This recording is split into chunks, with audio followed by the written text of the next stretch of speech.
that they do everything in order to prepare every Christian in their time, nang sabi, to perfect their relationship to Jesus Christ. Ganito ang ating mababasa sa talatang ito. So we tell others about Christ, warning everyone, teaching everyone with all the wisdom of God has given us.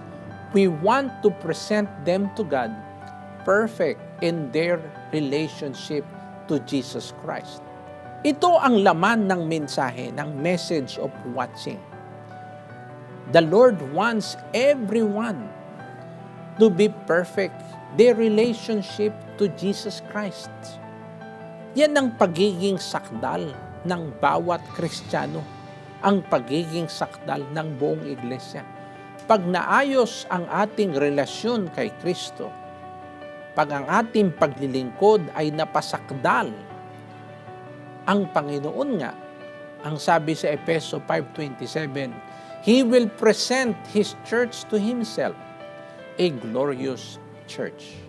Mapalad tayo ngayong naglilingkod sa Panginoon sa kawakasan ng huling araw, sapagkat tiyak natin ng bawat paglilingkod natin ay maghahanda sa atin sa pagbabalik ng Panginoong Hesukristo.